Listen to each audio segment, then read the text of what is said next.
Today, we had the pleasure of being joined by Kalee Johnson, a 6-year student athlete at UVA Wise with our basketball program. KJ, thanks for taking some time out to talk with us today. Yeah, thanks for having me.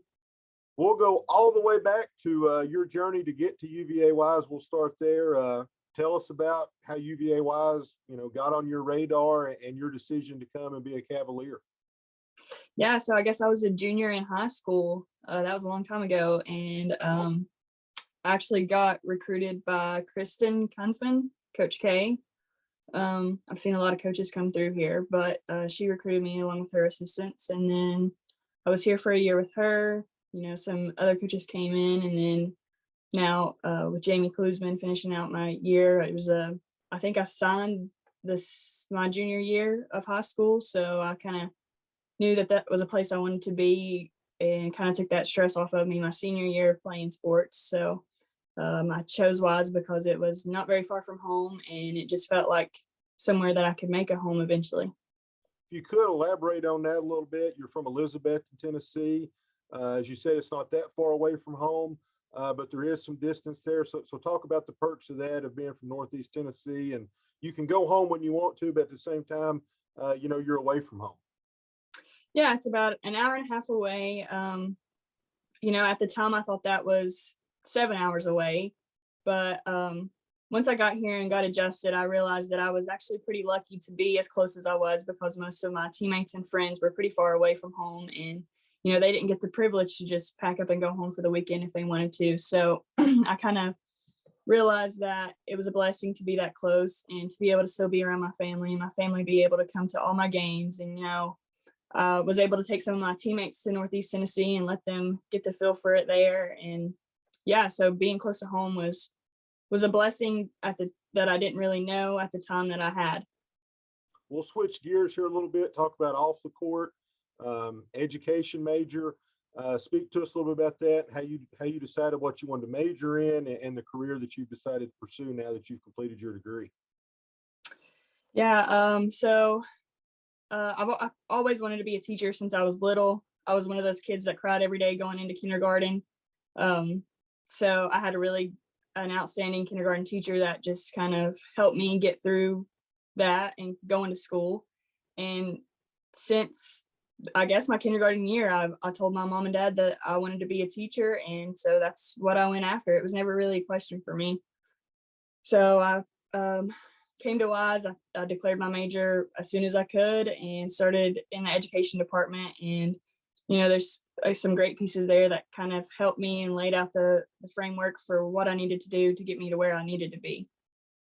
We'll circle back to this a little bit from a basketball side, but because of COVID-19, you were able to get an extra year of eligibility. Many people probably don't know this. You had already completed your degree, so then you went on and added a minor. So talk to us a little bit about that and that process and how that worked so that you could come back and play this last season. Yeah, so I had already graduated, received my teaching license, and so I was kind of up in the air of what I should do. I came back to Wise and I decided that I was going to sub 3 days a week, only take classes on Tuesdays and Thursdays, and pick up a minor. So I will be finishing my communications minor in May, and also I picked up my driver's ed endorsement. I don't know how I'll use that in elementary education, but I'll have it if I need it. All right, so from a basketball standpoint, the 2020-2021 year, really the best season that UVA Wise has had in several years at the D2 level. You guys go 15-5. You're a first-team all-conference player. You get in the SAC tournament, you win a game. Talk on that and kind of the struggles of playing with no fans in the stands for a while at some of these places. Then it's just parents. Just that whole 2020-2021 season and the seasons you and your teammates had. Yeah, I think that not having fans in the stands was a little weird, but also, that in that time period, it was all basketball. That's all we had. We couldn't do anything else. So I think that allowed the team to get as close as it possibly could. We were spending a lot of time together because that's all we had to do, and we were just able to capitalize on.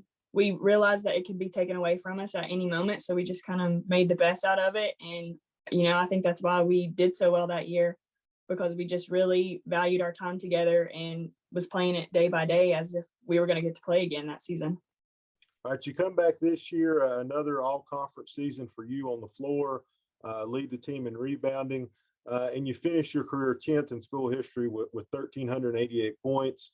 You know, when you look back on the totality of your career individually, talk about that and, you know, what you're most proud of the things that you and your teammates accomplished.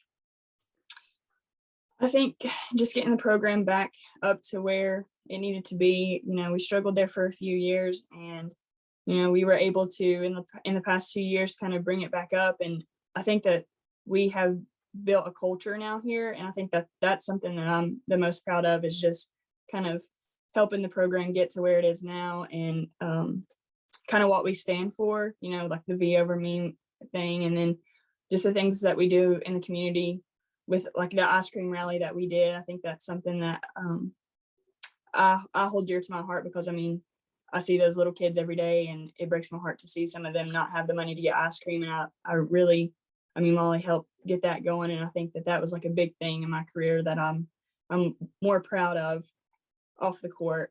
On the court, you know, I don't really think about how many points I score or whatever. I just want to win games.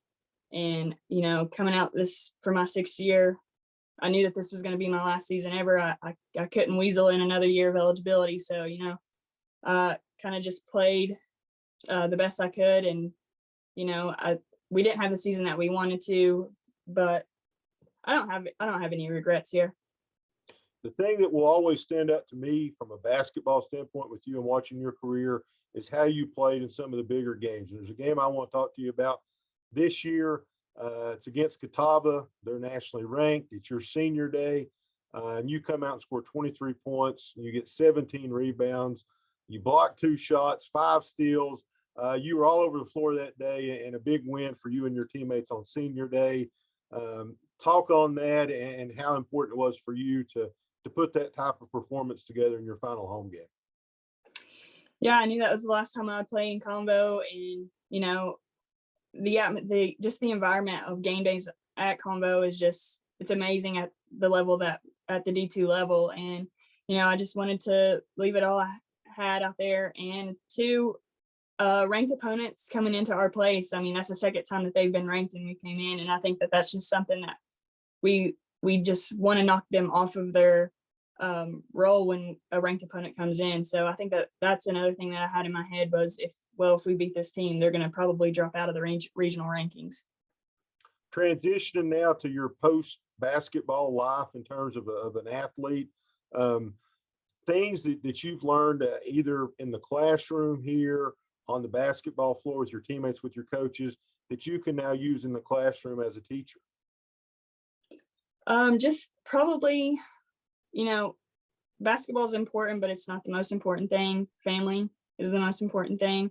And as a teacher in the classroom, you have to realize that there's going to be some days where kids are going through some stuff, and you have to, you know, maybe kind of put aside the education piece and just be there for that kid. And also just helping each student be the best that they possibly can, I think is very important, because, you know, kids these days, especially now with COVID, their confidence levels are shot. So we're having to build kids back up and helping them believe that they can read and helping them believe that they can be successful at school. And I think, you know, my time at UVA Wise has really helped me be able to reach out to kids that they can do stuff. I'm a first generation college student, and you know, it wasn't always said that I would go to college or make it through college, and I have. So, you know, now, and like looking at the little kids and helping them believe that they can be whoever they want to be. KJ, thank you for your time, for talking with us. It's been a joy watching you play basketball. I think any of us that know you'll be successful in whatever endeavor you choose. And don't make yourself a stranger. We'd love to see you around the Pryor Center at basketball games this winter. Absolutely. Thank you. Thank you.